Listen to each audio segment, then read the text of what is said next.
Adventist World Radio, the voice of hope. Radio Adventista iraisam pirenena miaraka amin'ny feo fanantenana.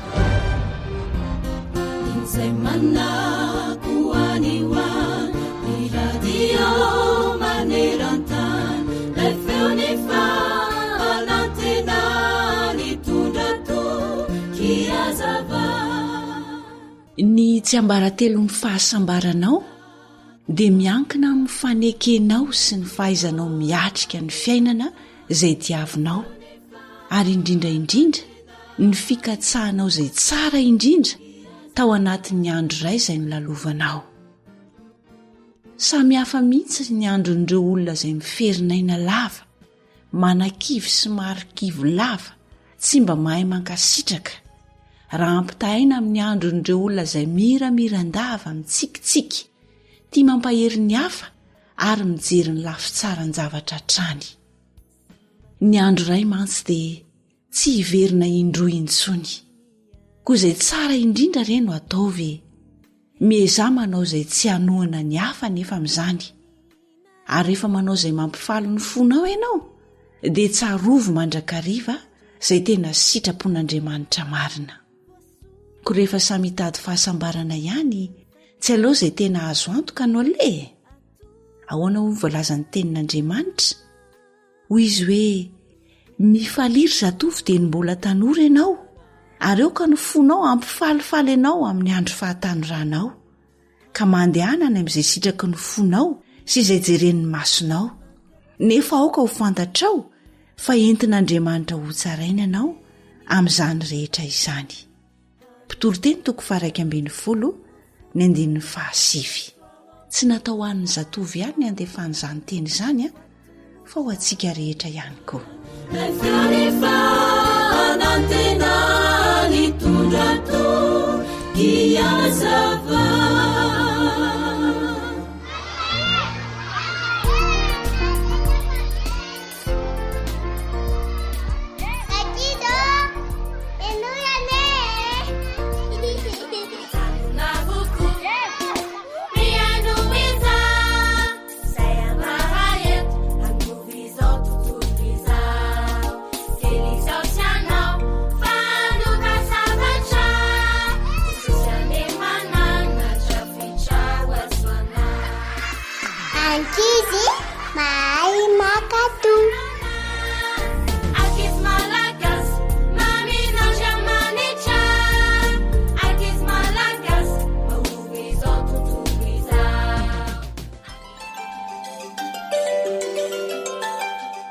Manahoana daholo rakizy salama tsara ve tsika rehetra?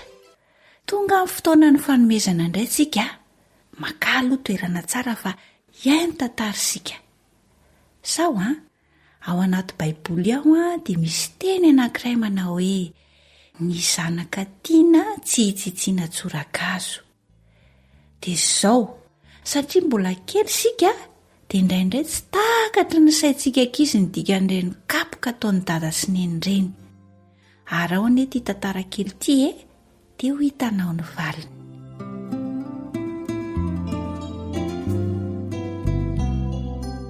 Aleko ihany voakapoka. Tantara no soratan'ny Rota Sitraky ny Aina, andrenisana ny Fanja, ny mpanoratra ary Nary.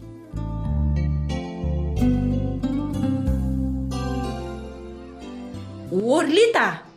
Lita! Miverena angeny ianao? Vonjeo vonjeo re olona, vonjeo fa dia tafin'ny kapoana. Tena zaza mafy loha mihitsy raha ianao tiry Lita, miverena ho ahy ianao. Zaho tsy verina. Andray lasa re izy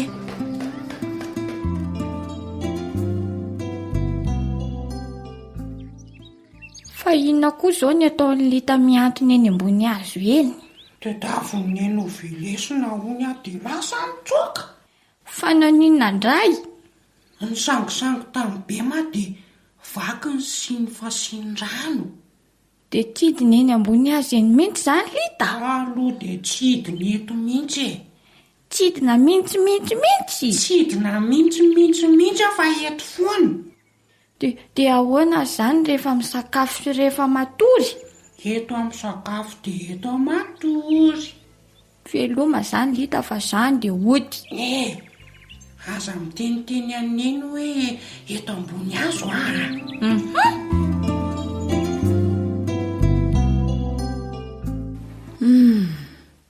Manamafy no avy ny zanako iny mihitsy aho. Sady fandaingany kifetsifetsy. Mafy-loha. Edre, tiany farafahatonga. Aleo aloha antaniana izay nalehan'ny lita.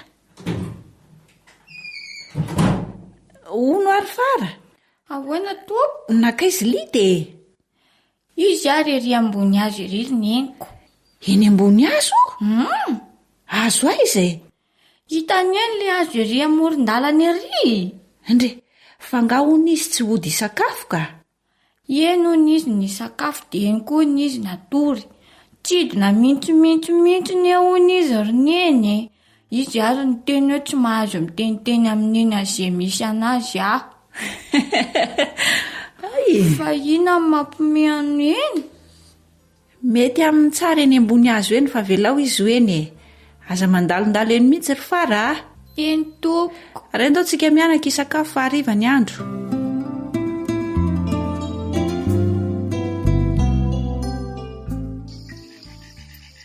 Tena manomboka nona be aho zany. Fara koa mba mandalo mihitsy. Zandray aloha dia tsy hidiny eto zany e. Mangatsika be izy zany. Ay, otra mitady poritra koa ary ako. Ay, zary fary. Aleo sanga eretany eto foana. Tsisy mety n'izany eto. So dia ty azo ty ary misy an'le vorona hafahafa eniko maneno amin'ny alina ireny foana. Sady faran'izay atahorako mihitsy ny feo andreny aho. Zay ary. Hoay. Sady retsy ambony lohako retsy mihitsy. Dia ahoana? Raha vao mody aho nefa zao tonga dia voakapoka. Aleo mijanona eto ihany ka. Tsisy atoriana koa zany vorona izany. Mahasosotra. Isako mba mahazo torokila dia mitapatapa foana izy ireo. Raha tany an-trano zao sady voko no mitafy lamba sady mahita toro tsara. Aleo tapenana amin'reto ravikazo reto rangany sofina amin'izay tsy maheno aho.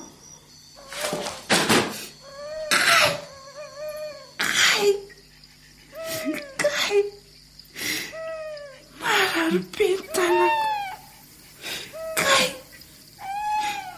Tsy afaka mitsangana koa fa marary. Kay. Marary be ny tongotra. Kay. Tiody aho. Iza zao nanatitra any an-tranonay.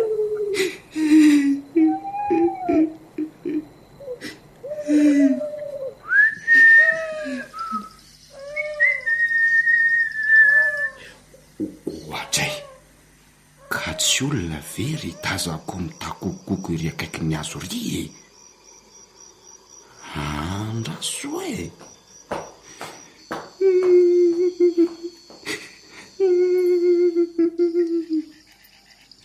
Fa inona ny atao se eto amin'ity andro alina be ity ry tovolahy?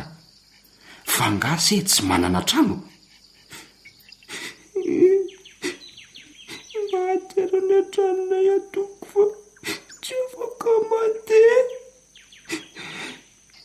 Tsy samy matsy fa natory teo ambonin'ity hazo ty aho dia nenjera dia volaka ny tongotro sy ny tanako. Mahagaga zany. Fa aizy ny mipetraka e? Atsy ambadika kely azy tompoko. Andao ary fa ho babeko se. dese zany manoro ny lalana.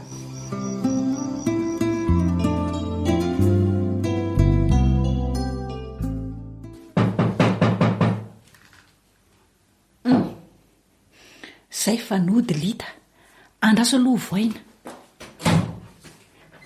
Oe, manahoana tompoko?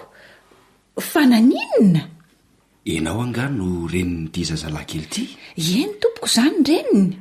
Anatitra azy fotsiny afa nenjera veny ambony azo izy de folaka hony ny tanany sy ny tongony e. Iedre misaotra betsaka re tompoko fa de sahirana ianao e. Ao apetraka eto izy re, azafady indrindra re tompoko. Tsy esorana rery madama fa de mirary fahasalamana ho an'se. Misaotra tompo. Mandra-piona re. Veloma re tompoko de mamerina ny fisaorana trany e. Iendre madamo. Aiza ny marary anao zao Lita? Ato amin'ny tanako ato de ny tongotry ihany koa marary. Hitaniny mivoto. Andraso aloha akana rano mafana mba hanorana anao e. Naleko iaho voakapoka toy izay nenjera veny ambony azo.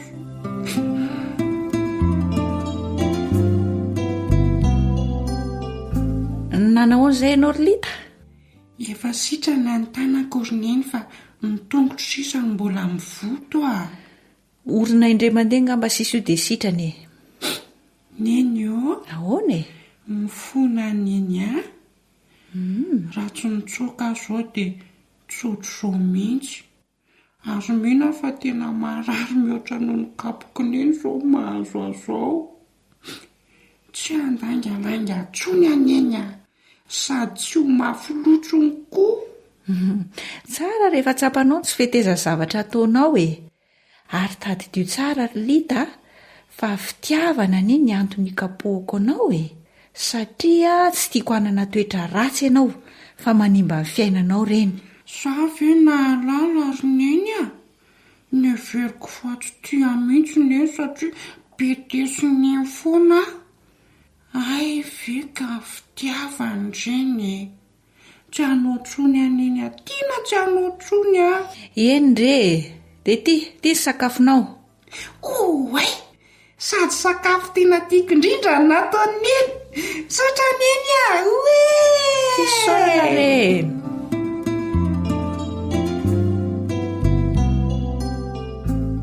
Sika ihany koa rakizy matetika de manao tosay nataon'ny Lita. Rehefa voakapoka sika de lasa mandositra na midongo tsy mety amin'ny sakafo, tsy manao raharaha na koa mihevitra maly ny dada sy neny mihitsy aza. Tsarovy nefa fa diso meloko eo anatrehan'i Jesosy sika raha manao zany. Tsy hoe tsy tiana ngekorintsika raha be desina sy voakapoka matetika raha misy tsy mety ataontsika e. Na koa tsika mieritreritra hoe isika no ratsy sy maditra indrindra fa tena fitiavana ary mahasoa antsika mihitsy ny antony hikapohana antsika mba hananantsika toetra tsara ny orinany. Ka manomboko izao rakizy raha tsy tiantsika ny ho bedy sy ho voakapoka intsony dia hankatoavy tsara ny tenin'ny dada sy neny. Fa rehefa mankatoa sika dia ho faly izy ary indrindra ho faly Jesosy satria zaza endry isika. Dia mametraka mandra-piona manaraka indray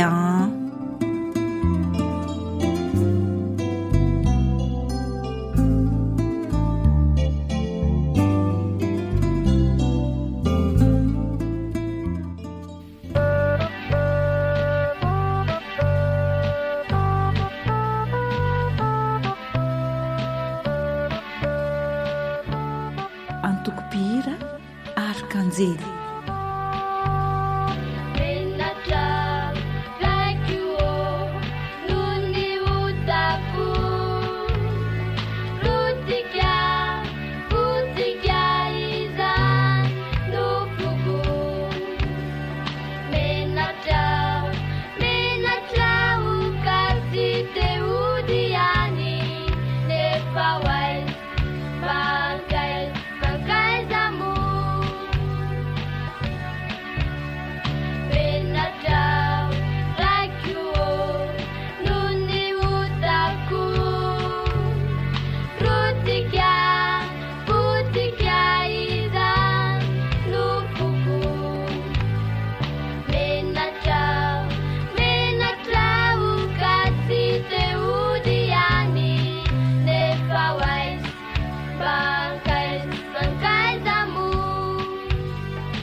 yanao abiati mudiati fambulatiko yanao. Ankoatra ny fiainoana amin'ny alalan'ny podcast dia azonao atao ny miaino ny fandaharany radio AWR sampana teny malagasy amin'ny alalan'ny Facebook isanandro amin'ny ity pejy ity AWR feon'ny fanantenana.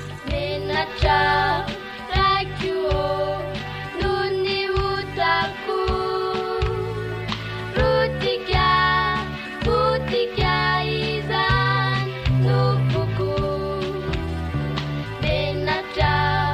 Menatra ukasi teudiani nefawais angkaizamu.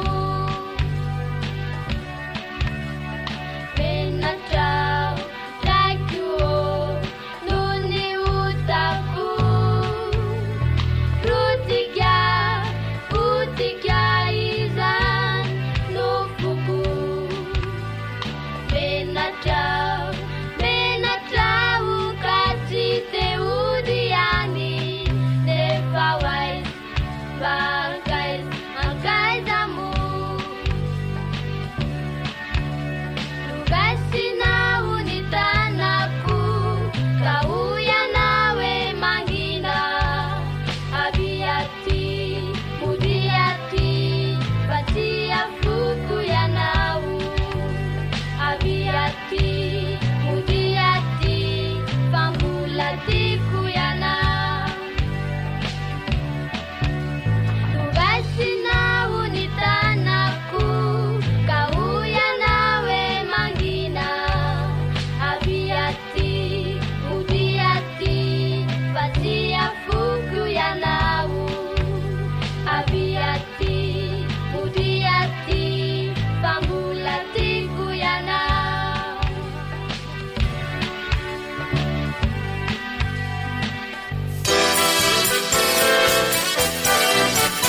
AWR manolotra ho anao ilay feo fanantenana.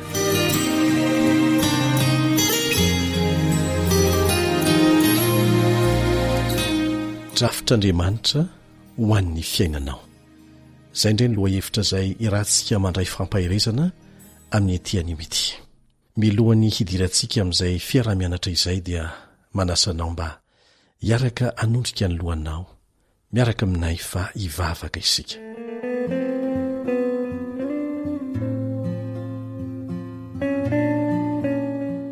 Rainay izay ny an-danitro, misaotranao izay no ny tombonandro sy ny fahasoavana izay tsy hay voatanisa ary tsy tratry ny saina omenao anay isanandro. Mangataka famelan-keloka aminao izahay. Diovy izay ho afa-pahotana dia dio. Mangataka ny fanazava-tsaina avy amin'ny fananao masina ihany koa raha hiara-hianatra ny teninao. Andray fampahirezana avy amin'izany teninao izany ahafantarana ny sitraponinao eo amin'ny fiainanay. Amin'ny anaran'i Jesosy. Amen.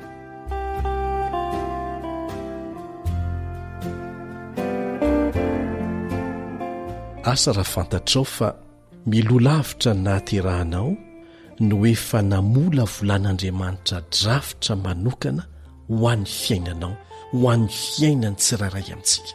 Dia drafitra hitondra fahasambarana marina izany. Tsandoka fa tena marina ary maharitra. Tsy eto amin'ity tany ity ihany fa mipaka hatrany amin'ny mandrakizay. Izao indrindra ny voalazany eo amin'ny Jeremia 7:20. Jeremia 7:20. Fa izaho mahalala ny hevitra hevirako anareo i Jehova, dia hevitra atonga fiadanana fa tsy loza, mba hanome anareo fanantenana ny amin'ny farany. Rehefa mivavaka ianao, mangataka zavatra anankiray fantatrao fa mahasoanao amin'Andriamanitra, dia asa raha voatsikaritrao fa tsy ilay vavaka tena angatahanao, ilay zavatra tena angatahanao no omen'Andriamanitra avy hatrany. Miandry fotoana izany, mety amatonany mihitsy aza, ary mety tsy omeny mihitsy aza fa zavatra hafa tsara lavitra noho izany nomeny anao. Fa aoka atoky azy. Na io omeny anao, fa omeny anao amin'ny fotoana mamety azy indrindra. Ary ny valim-bavaka voalohany omen'Andriamanitra anao, dia ny fanomanana anao ho afaka mandray ilay valimbavaka mba hitondra soanao tokoa ilay zavatra izay notadiavinao. Ary izay fotoana andrasana izay hitaizan'Andriamanitra anao mba ho afaka mandray valimbavaka no ararotony Satana. Aty amiko izy afaka manome anao avy hatrany aho, tsy miandry fotoana. Lazainy mihitsy aza fa toy ny mampifilafila anao Andriamanitra. Tsia, Andriamanitra dia mahalala ny hevitra hivirany anao, hevitra tonga fiadanana fa tsy loza, mba hanome anao fanantenana ny amin'ny farany. Ny safidinao no ahatanteraka eo aminao sy ny fiainanao ny drafitra efa nomanin'Andriamanitra ho anao na tsia. Manao ny fomba rehetra Andriamanitra mba hahalalanao ny drafitra ny volavolainy ho an'ny fiainanao. Jesosy dia niaina tamin'ny fiainana voarafitr'Andriamanitra, fiainana efa voasorotra 100 taona talohany nahaterahany. Inona reny tsy ambaratelony nahatonga azy ho afaka miaina tamin'izany? Nifidy ny toetra teo ambany fitarian'Andriamanitra hatrany hatrany Jesosy. Nifidy ny toetra teo ambany fitarian'Andriamanitra Jesosy. Satria natoka izy fa izany no drafitra tsara indrindra azo antoka ho azy. Ary niverimberina tao an-tsainy mandrakariva izany drafitr'Andriamanitra ho an'ny fiainana izany. Zao no nambaran'i Kristy indray nandeha ao amin'ny Jaona 4:9-20 sy ny 7:20. Jaona 4:9-7:20 sy ny 7:20. Hoy Jesosy, rehefa sandratrareo ny zanak'olona dia ho fantatrareo fa izaho no izy. Ary tsy manao na inona ho ahy aho, fa araky ny nampianarin'ny ray koa no ilazako izany zavatra izany. Ary izay naniraka ahy dia eto amiko, tsy nandao aho irery izy satria izaho manao izay sitrany mandrakariva. Zay ny tsy ambaratelon'i Jesosy nahatonga ny drafitr'Andriamanitra ho zava-misy ny ainany ary nahatonga azy ho mpandresy tamin'ny asa izay nataony teto amin'ity tany ity. Any an-danitra izy amin'izao fotoana izao efa nitsangana tamin'ny maty. Tianao ve ny ahitany tena fahasambarana marina, ahitany fombiazana eo amin'ny fiainanao eto amin'ity tany ity, izay hanomana anao amin'ny fiainana mandrakizay? Fantaro sy ekeo ny drafitr'Andriamanitra ao amin'ny fiainanao. Fantaro sy ekeo tahaka na ny eken'i Jesosy an'izany ny drafitr'Andriamanitra eo amin'ny fiainanao. Efa tao anatin'ny drafitra nataon'Andriamanitra miloha ny fiainana maha-olombelona any Jesosy. Talohany nahaterahany sy ny fiainany tetỳ an-tany ary ny fitsanganany tamin'ny maty sy ny akarany tany an-danitra, efa tao anatin'ny drafitr'Andriamanitra. Manana drafitra ho an'ny olombelona tsirairay koa Andriamanitra.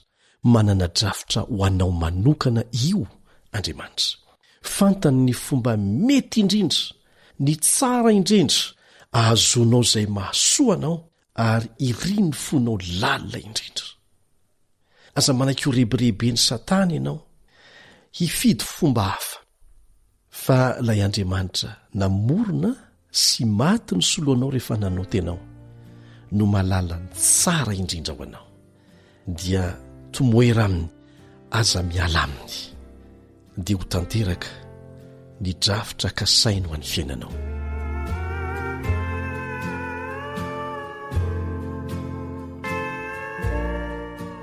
Indray mandeha dia nisy tovolahy anankiray antsoina hoe Rakotoray. Tany am-boalohany dia tsy mbola azo ny Rakotoray antoka tsara, izany hoe hanaiky ny drafitr'Andriamanitra eo amin'ny fiainana izany.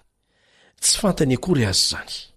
Fa rehefa niatrika fanapahan-kevitra lehibe irery izay miankina manaina teo amin'ny fiainana izy, ary tsy maintsy nandray fanapahan-kevitra momba n'izay tokony ho ataony, dia tapa-kevitra hikatsaka ny taridalana avy amin'Andriamanitra tamin'ny-bavaka.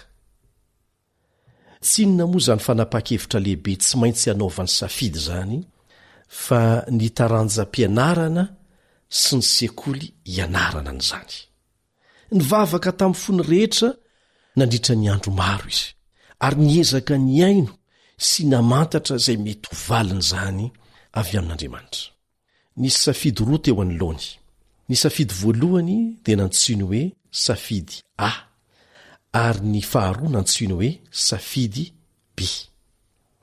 Niankina manontolo tamin'ny fifehezan'Andriamanitra ny toejavatra fotsiny nataony. Dia ny safidy be no nyraisiny. Taty aoriana kely anefa vao tena hita ny nazava tsara ny antony natonga azy nandray ny safidy faharoa nantsoiny hoe safidy be fa tsy ny safidy voalohany nantsoiny hoe safidy a. Ny fidy ny hiditra tao amin'ny université anankiray mantsy izy, université izay sady tsy mandany vola kokoa ary sady lehibe no tsy manavakavaka. Taoriana kely ny nanomboan'ny fianarany tao amin'ity université ity no ny fankazarany tamin'ireo kristianina mahafinaritra tao anatin'ny fikambanana antsoina hoe Campus Crusade for Christ, izay azo adika tsotra hoe mpanao asa fitoriana ho an'i Kristy eo anivon'ny université. Mpianatra ihany izy ireo, fa ny fidy ijorovavolombelona eo amin'ny fiainany, eo amin'ny asany ary ny fitoriana filazantsara eo anivon'ny université. Ny fidirany rakotoray tao anatin'izany fikambanana izany dia tena nanova tanteraka ny fiainany. Nanova tanteraka ny fiainany tao anatin'ny roataona monja. Eto dia tsetsatsetsatsiaritra no ametrahana fanontaniana ho antsika ao anatina fikambanana izay mitonona anarana ho kristianina na koa manao asa kristianina, na antoko-pihira izany na fikambanana mpanao asa soa zany na fiangonana, mipetraka amin'ny fanontaniana mba mitondra fiovana tsara eo amin'ny fiainanao ve sy ny fiainan'ireo ray tarika aminao ny mampikambana anao ao anatin'izany tarika izany, sa sanatria elobe fialokalofana fotsiny ny anarana hoe kristianina entin'ilay fikambanana.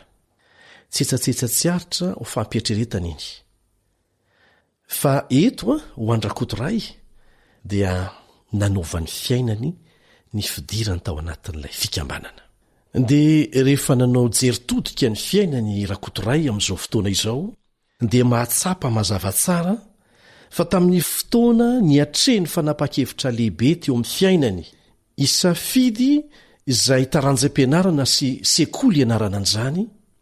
Tamin'izay fotoana izay dia nisy hery nanosika azy hikatsaka taridalana avy any ambony.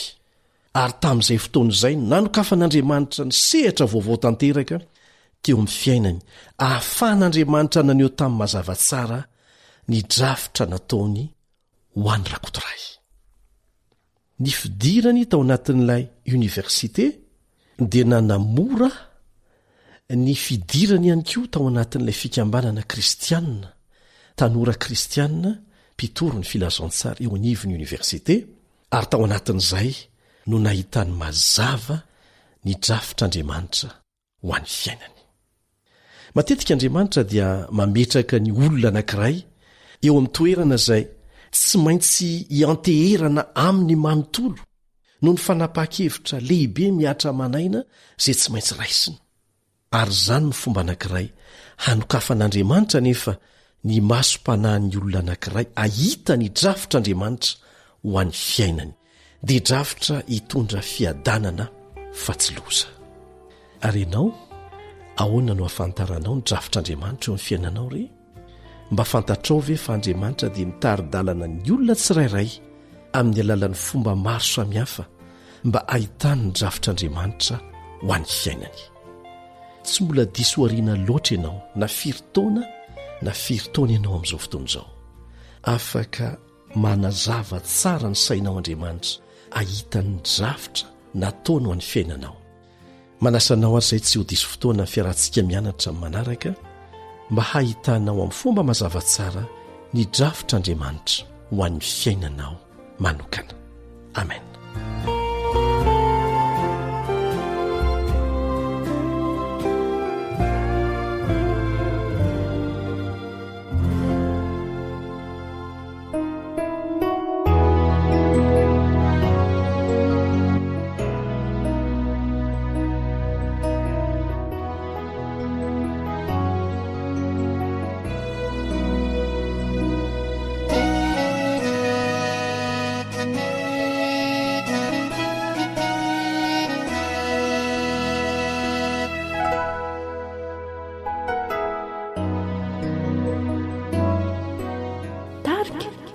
Andriamanitra Kristy.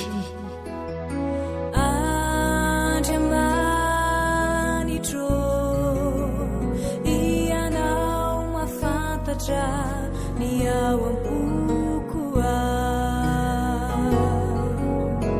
ainao avoko na dia tsy misokatra ireto molotro. Izay faniriko fantatra ireo sento boko hitana na izay miafina indrindra dia miariary ho amina. Raha misy zavatra tadiaviko nefa tsy mahasoa ny hoaviko, Tompo sakano tsy ho tanteraka fa ekeko izay sitraka.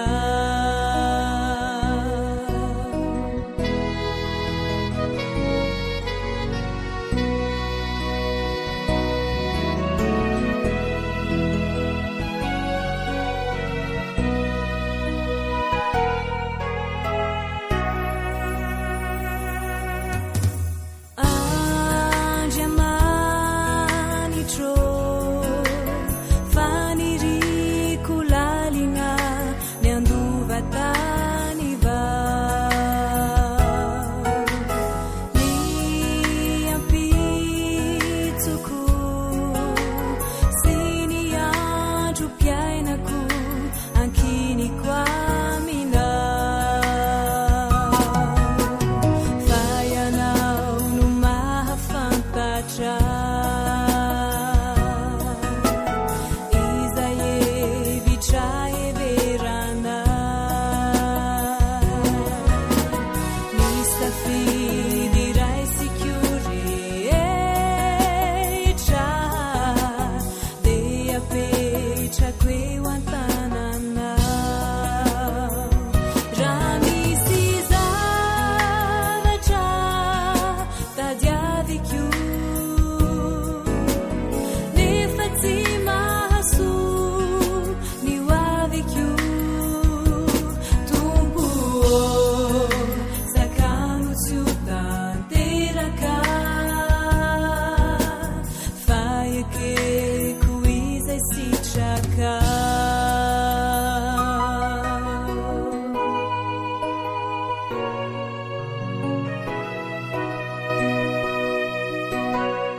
AWR Zay lay onjany fanantenana. Izay faniriko fantatra ireo sento boko hitana na izay miafina indrindra dia miariary ho amina. Izay faniriko fantatra ireo sento boko hitana na izay miafina indrindra dia miariary ho amina, dia miariary ho amina.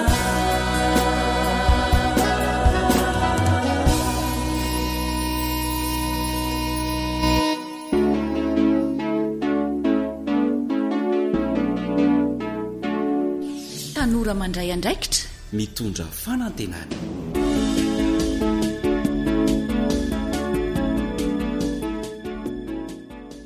toy ny farilavavany ny fiarabana tsy mety ilana mamina dia manolotra fiarabana mamy antsika tanora rehetra indray izay manaraka izao fandaharana izao. hiaraka handray lesona amin'ny alalan'ity tantara ity sika ko manasanao aharitra iaino hatramin'ny farany. Mahakasika ny fiomanana amin'ny fanambadiana ny dinidinitsika androany. Mahaliana izany ankafizo ary.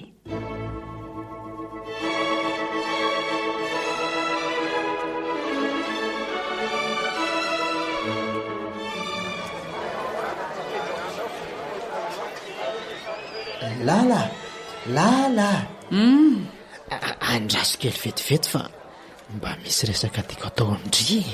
Resakinona fa may ary tiana tsy azo ampiandrasina amin'ny manaraka nga zany ka. Mbola ela be zany amin'ny manaraka izany fa eno vetivety moa zahay.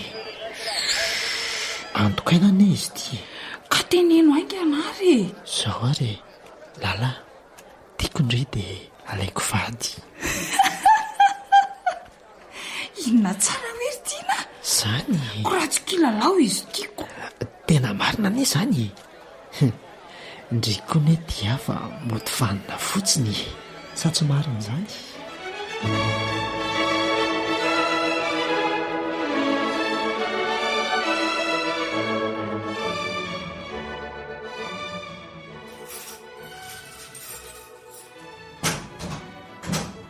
Tiana ahoana ry dada?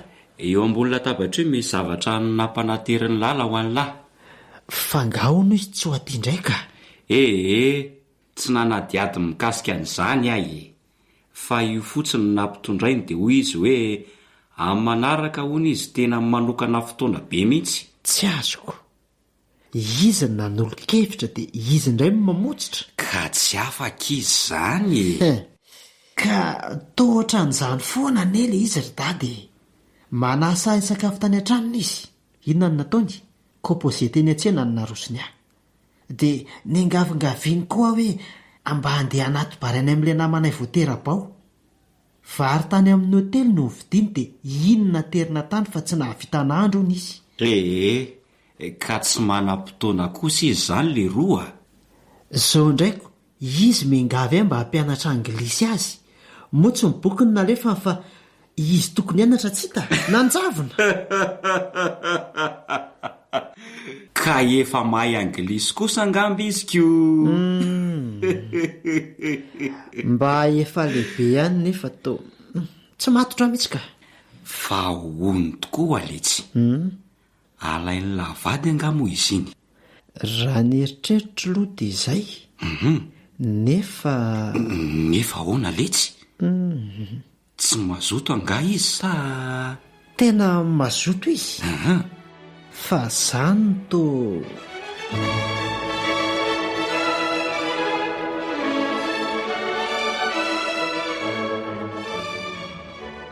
Tiana roviana ihany no ataony raha atsika nga ianao tsy akavady andray ka. Tiako ianao lalaka nefa hatreto aloha mbola tsy vonina hiatrika tokantrano raha ny fahitako anao zao ka. Tiana to tsy valianao ahy. Oay azafady ahoana ho ianao?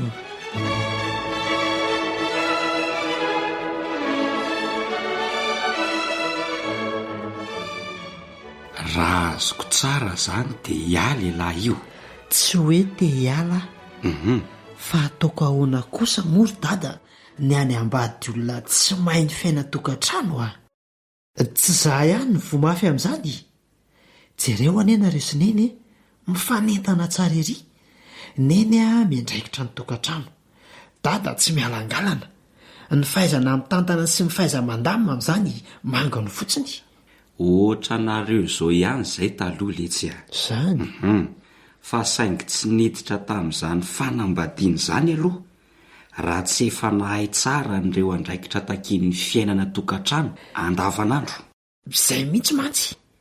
Lala tena mbola lavitra ka. Aleoko ry dada mitady vehivavy hafa vonona ka. Io moa lesy safidy lahy ihany. Fa zao ny any teniko e. Hoe ahoana ry dada? Hatreto aloha na ela amin'ny teny io na ilala dia samy mbola tsy tokony hanambady.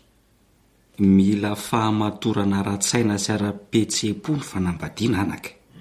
Fa tsy hoe taitaitra eo dia alaiko vady ranona na ranona fa manjakely dia hita indray hoe hafahafa iny dia elana ka zao letsy eny tompoko dineo ambony dia fakafaka ao tsara vao mandray fanapahan-kevitra so dia sady mandratra ny hafa elano manimba tena raha ny hevitra dada izany dia tsy tokony hanambady afaka manambady lahy rehefa vonona tsara eo amin'ny fiainatokantrano rehefa tsy miovaova hevitra intsony rehefa matotra ara-pitondratena sy ara-pitantanam-bola ary afaka mifeny tokantrano araka ny tokony ho izy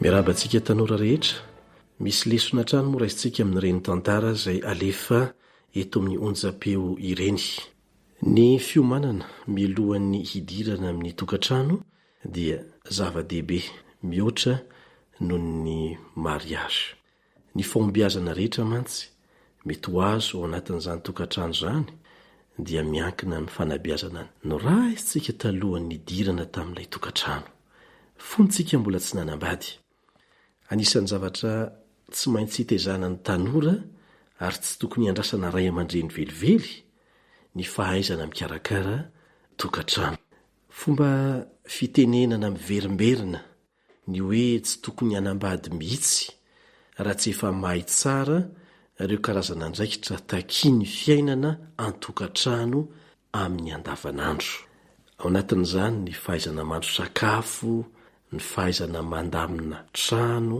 manomboka amin'ny fandaminana an'io fandriana hatorianao io ianao ve ny mandamina an'io sa ny ray aman-dreninao sa ny mpanampy ilainao zany ao koa ny fahaizana tantana ny vola ilain'ny tanora ohatra ny mahafantatra fa ny reny vola dia tsy natao ho ampiasaina mihitsy atao salamy tsy misy zany raha amin'ny fomba anankiray tia nitenenana azy fa ny mampitombo zany no nasaina ataontsika tsara ny manazatra antsika ankizy sy tanora dia ny mbola kely isika ny amin'ny fitantanana ny vola azy omen'Andriamanitra antsika raha vao tonga ny vola eo ampelantanana na ohatrinina izany ka nomenanao dia esorina alohany ampafolony natao an'Andriamanitra izay dia atokana ihany koa ny fanatitra ny ambiny dia tsy maintsy tantanana araka ny tokony ho izy ihany koa ilaina ihany koa ny manao tahiry raha mbola kely isika dia efa mizatra amin'izany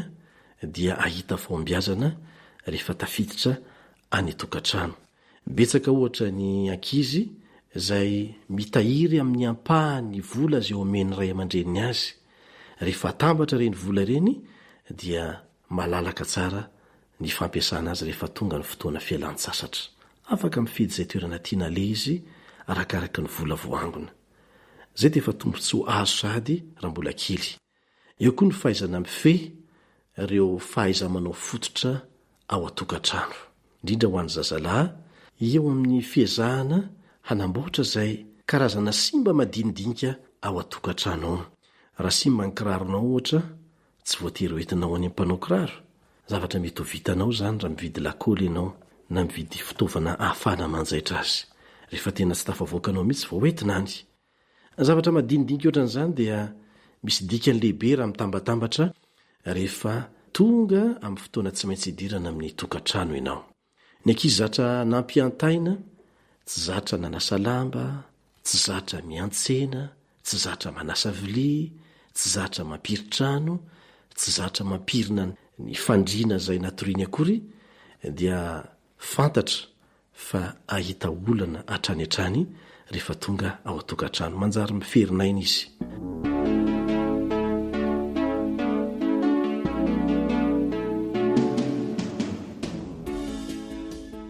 ny zavatra anankiray tiana hotsindriana ihany koa dia ity ilaina ny fahamatorana ara-tsaina sy ara-pietsebo milohany hidirana amin'ny tokantrano efa noresana teto izy ity fa tiana ny anamafisana azy mety manam-pahaizana be ianao mety manam-bola be tsy midika izany fa efa manana ny fahamatorana ara-tsaina sy ara-pietsebo hidirana amin'ny tokantrano ianao andeha ka ohatra isika raha mbola kely ohatra ny ankizy no asainao misafidy vola 20 ariary sy ny vola 10 ariary izy amin'ireo no raisiny ilay 20 ariary ny fidiny fa rehefa lehibe kosa izy no asainao misafidy amin'ireo vola ireo dia ilay 10 ariary ny fidiny ary ho lazainy hoe adala aza ireo zaza mbola zandriny izay mbola misafidy ny vola 20.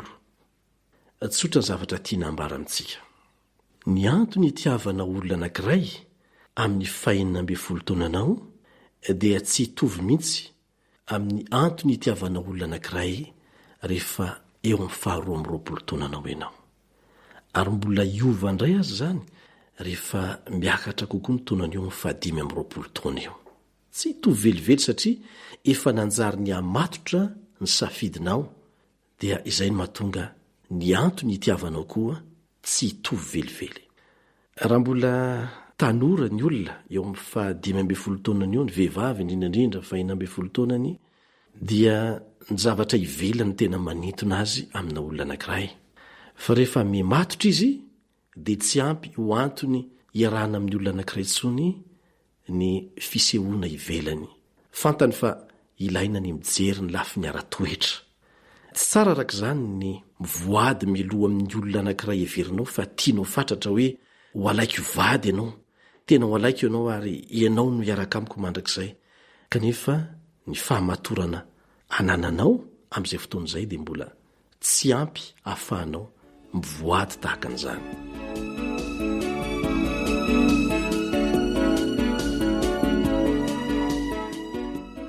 Rehefa miady hevitra ianao, ny fonao ve no miady hevitra sa ny sainao?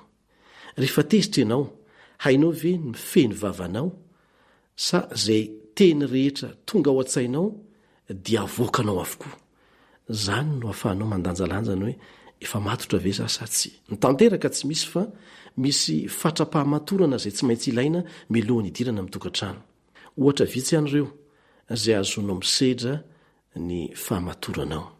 Tafiditra amin'ny fahamatorana koa ohatra ny fahafahana manao planina amin'ny ho avy, ny fahaizana mijery lavitra, ny fahaizana mandanjalanja milohan'ny andraisana fanapaha-kevitra anankiray inona ny mety ho vokany, ny fahaizana mametraka amin'ny toerany izay tokony ho lara-pahamiana sy ny sisa sy ny sisa. Ampindray izay aloha mba fahatsika manohy ny fifanakaloza-kevitra amintsika samy tanora fa dia manao mandra-piaona vetivety-indray ny zokinao Eliandre Mitansoa. Milohan'ny andraisanao fanapaha-kevitra dia fantaro aloha izay mety ho vokany. Tsy misy tsara sala amin'izany hoe vonina izany amin'ny zavatra rehetra. Sa ahoana ianao? Indrindra moa amin'ity resaka fanambadiana ity, koa dia isaorana ny namana Elian nitondra izany torohevitra mahasoa izany ho antsika tanora. Tsaroa fa tsy fiafaran'ny fiainana ny fidirana amin'ny fanambadiana, fa eo vao manomboka ny tiana fiainana. Misy tononkalo iray manao hoe ny lanitra ve ny tadiavina sa ny elo izay mahatsiravina? Ao amin'ny fanambadiana no valin'ny fanontaniana. Koa dia aleo ary miomana tsara mba tsy sinenina any orenany. Apetrao mandrakariva amin'Andriamanitra ny fanapaha-kevitra rehetra tianao atao.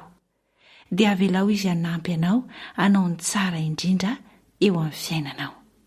Isaraka vetivety indray ary sika, koa dia manome fotoananao amin'ny manaraka indray raha sitrapon'Andriamanitra na manao fanjaniaina no nanatotosa ny fandaharana ho antsika tanora teto androany, niaraka tamin'ny haritiana ny sahana ny lafin'ny teknika. Tompon'andraikitra Eliandre Mitansoa. Veloma!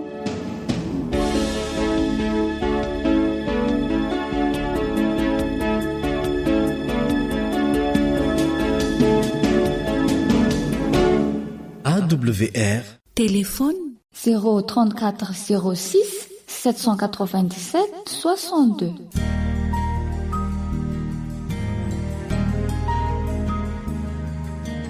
Faniteninao no fahamarinana. Taridalana manokana fianarana baiboly avoaka ny Fiangonana Adventista maneran-tany. Iarahanao amin'ny radio feo fanantenana.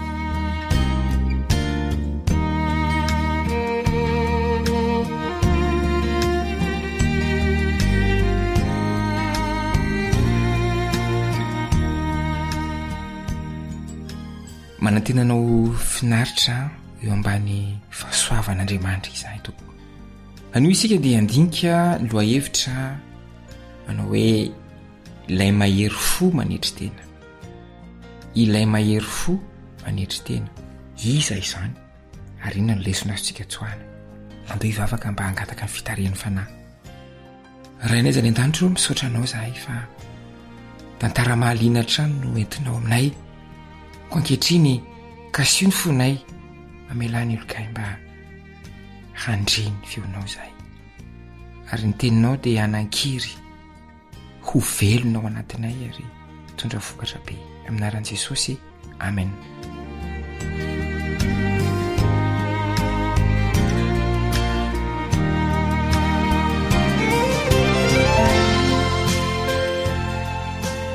Ilay mahery fo manetry tena. Manomboka sy mamarana ireo lisitra lava misy ny anaran-toerana izay nanamarika ny sisin-tanin'ireo fokony Israely ny tatitra momba ny fizarantany ho an'ireo mahery fo anankiroa dia Kaleba sy Josua izay nisafitany voalohany. I Kaleba no nahazo ny lovany voalohany ary Josua kosa no nahazo farany. Hatreo amin'ny fotoana io dia i Josua no nizara tany ho an'ireo fokony Israely. Anjara ny vahoaka Israely kosa avy eo no nanome lova ho an'i Josua. Ina ny hevitry ny hoe ilay mpitarika lehiben'ny Israely izay nizara ny tany, izy indray no nahazo ny anjara lovany farany. Andefa kitsika izay voalaza ny Josua 7:20, 7:20 ka hatramin'ny 1:50. Josua 7:20, 7:20 ka hatramin'ny 1:50. De vitany ny nizarana ny tany ho lovany araka ny faritany, ka de nomeny zanak'Israely lova teo amin'ny koa Josua zanaky Nona. Araka ny teny Jehova dia nomeny azy ny tanàna izay nangatahiny dia Timnata Sera any amin'ny tany havoan'i Efraima, de nanamboatra ny tanàna izy ka nitoetra tao. Ireo no lova izay nozarain'ny Eleazara mpisorona sy Josua zanaky Nona, ary ny lohan'ny fianakaviana tamin'ny firenen'ny zanak'Israely tao Silo teo anatrehan'i Jehova, de teo ambaravarany trano lay fionana araka ny filokana. De vitany avokoa nizarany ny tany. Ny tanàna azon'i Josua de Timnata Sera izay no anarana. Anarana izay ahitana teny roa. Timnata de avy amin'ny matoan-teny hoe Mana izay midika hoe manisa na mizara, ary midika hoe anjara na faritany. Ny ampahany faharoa amin'ilay anaran-tanàna de avy amin'ny matoan-teny Hebreo hoe Serak izay midika hoe mihoatra na sisa. Azo dika hoe ny anjara sisa tavela na ny faritany mihoatra izany ny anaran-tanànan Josua. Manambara ny toetra mendrika nananan'i Josua ilay mpitarika faharoa teo amin'ny zanak'Israely ny anaran'ity tanàna izay nofidiny tamin'izay sisa tavela ity. Voalohany, nandrasany ahazo ny anjarany avokoa ny vahoaka rehetra. Manarak'izay, tsy nifidy ny iray tamin'ireo faritany be mponina indrindra na lehibe indrindra Josua mba ho lovany, fa tanàna tsotra na angamba ny sisan-javatra tamin'izany mba hanorenany azy indray amin'ny alalan'ny asa mafy. Ankoatr'izay, ny orona akaiky ny Silo i Timnata Sera teo amin'ny manodidina amin'ny fitoerana masina ary nanambara ny lahara-pahamehan'i Josua sy izay niraketany fony izany. Azo antoka fa tsy nandany fankatahan'i Josua lova lehibe kokoa ny firenen'ny Israely izay efa notarihiny hatrao amin'ny tany nampanadinaina, ary niaraka tamin'ny fanampian'Andriamanitra dia nomeny lova araka ny foko sy ny fianakaviana tsirairay. Na izany aza dia naleon'i Josua nianina tamin'ny fiainana tsotra, nifantoka tamin'izay tena zava-dehibe indrindra, ka nanome lanja ilay vavaka nataon'i Davida taty aoriana nanao hoe zavatra iray loha no angatahako tamin'i Jehova, izany no tadiaviko. De ny toetra ao an-tramin'i Jehova amin'ny andro rehetra iainako mba ho faly mijery ny fahasoavan'i Jehova sy mandinika ny tempoliny. Salamo fa 7:20 Salamo fa 7:20 Inona ny zavatra voalohany angatahnao amin'i Jehova ary angatahnao foana hatramin'izao? Mino aho fa miray feo amin'i Davida ihany koa ianao manao hoe ny toetra ao hatramin'i Jehova amin'ny andro rehetra iainako, mba ho faly mijery ny fahasoavan'i Jehova sy mandinika ny tempoly. Mivavaka isika. Rainay izany an-danitro, misaotra fa mahakasika ny fonay tokoa izany tantara izany. Mampianatra anay ny toetra tsara araka ny sitraponao. Mampianatra anay ny fo tsara araka ny sitraponao. Dia fo mitady ianao, fo mitady ny fanatrehanao, fo mitady ny fahatsorana, mitady ny fanaovana asa tsara sy asa mafy. Izany ny sitraponao satria ianao dia miasa tsara, ianao dia miasa mafy ihany koa, satria izany no tena fahasambarana. Ampio izay mba hikatsaka ny eo anatrehanao, ny hitoetra ao an-tranonao. Eny, ny anam-paniriana hitoetra miaraka aminao mandrakizay. Irenay izany mivavaka izany ary katanay mba ho tanterahanao amin'ny aran'i Jesosy. Amen.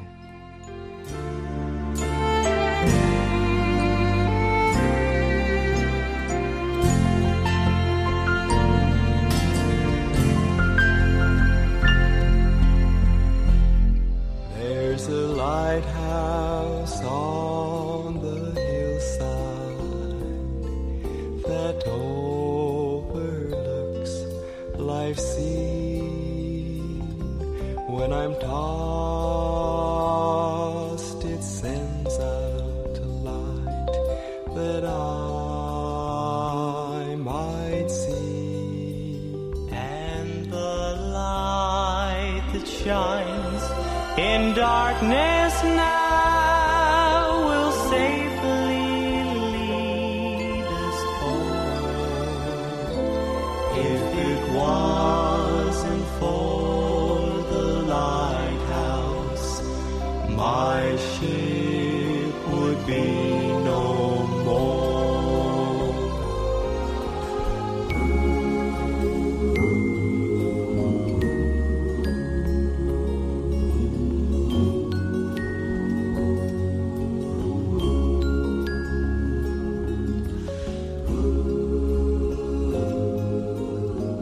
It seems that everybody about us says, tear that old lighthouse down.